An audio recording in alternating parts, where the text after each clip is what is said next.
大家看我们今天的天气，非常好，不错，风平浪静。可是前两天呢就不是这样，前两天又是雾又是雨，船呢还有一些摇摆，不舒服。而且呢，我们的设备有2个设备出现了问题。哪2个设备出现问题呢？我们来看一下现场的实拍。我们的自动电话这个出现了问题，没有声音，打不了了。全部电话这个auto telephone 全部打不了。那现在呢，跟机舱的联络只能用这个，这个是可以打的，把它按下去可以打了。这边是拨号，可以打的。这个也可以，有电梯的这个也可以。也就是说，只有这种拨号的这种自动电话打不了。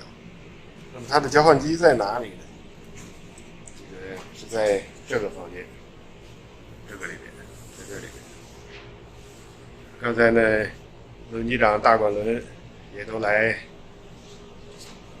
检查它的原因啊，把设备都拆下来。那我呢，也要去再看一看。大家看我手里拿着这个头灯，这个头灯不错。给大家看一看啊，这个是 Wisdom 套在脑袋上面，非常亮，而且呢它有3档，可以调节灯光的亮度。这个呢，这个灯确实起到了这个用起来很方便，很起作用的，质量是非常过关的，在水下也都能亮，怎么摔都摔不坏。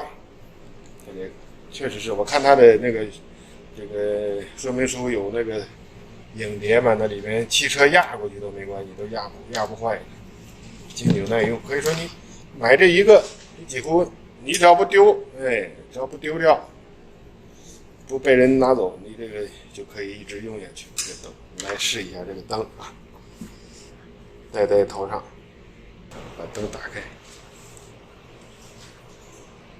来看这个。这是第1档，咱找个，咱去这个小房间里，去这个小房间。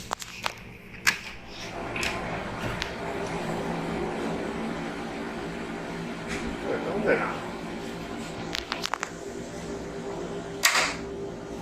大家看，这是第1档，找到第2档，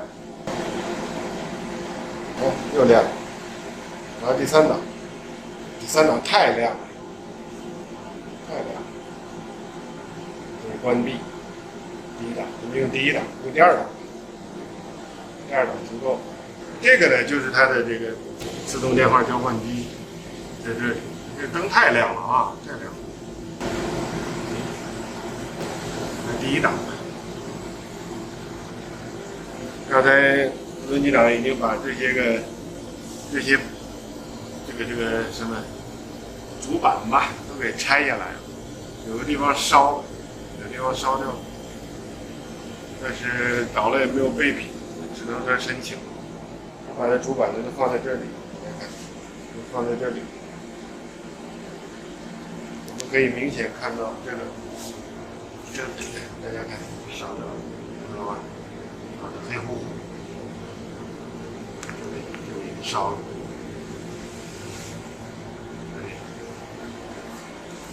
现在我考虑的，虽然我不会维修这些东西啊，也不会，不懂得它的这个线路原理，但是我知道它肯定不是强电，它这个电话应该是弱电的。就是我现在考虑的是有没有影响我们的安全，这是船长在脑子里面第一反应，就是有没有影响我们的安全。想了一圈也不会影响安全。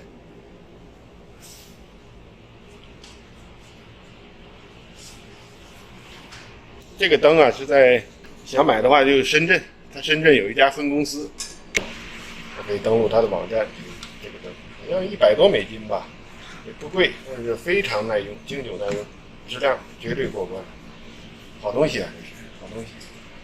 那后来报修之后呢，我们把没有烧掉的这3块板要给它装回来，装回来之后，现在部分电话是可以使用的，有其他还有几个部分呢还是用不了。那么现在我所不担心的就是因为它没有影响安全。我们当时呢，当天也马上对这个广播系统，对这种电话，这种叫什么电池的这种电话都做了测试。对机舱、对一些应急场所，比如说前车间、舵机间、应急发电机间等等地方呢，我们都做了测试。这个电话是可以用的，也就是说应急是没有问题的，应急的通讯是没有问题。所以这一点呢，让我们也比较放心。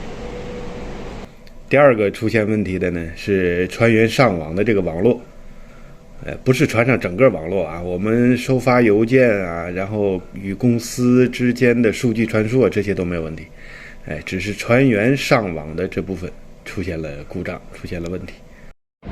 它这个收发 email 是没有问题的，对，收发 email 打电话这个都没有问题。它现在就是说船员上网这部分，这个主机箱在这里，我们这边呢也都给它重启了。都给它重启，没有用，找不到原因。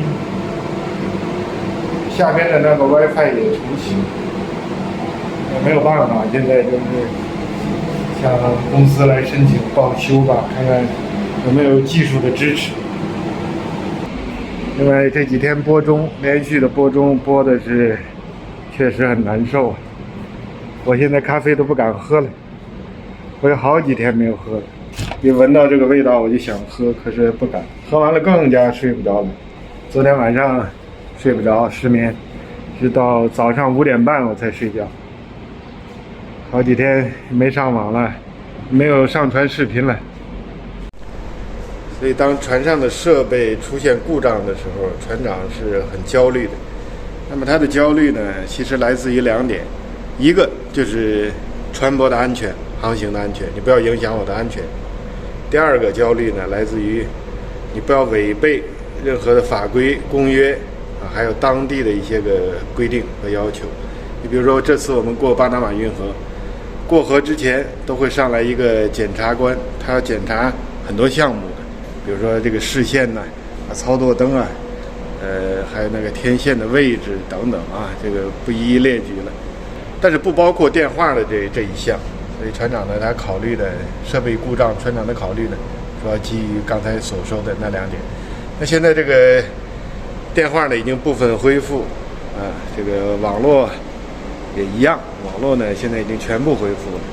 那即使就是船员那部分还不能用的时候呢，也并没有影响我们跟公司的联络、数据的传输。那这样的话呢，现在全好了，我的焦虑呢也就没有了。好吧，那这期就聊到这里了，咱们下期再见。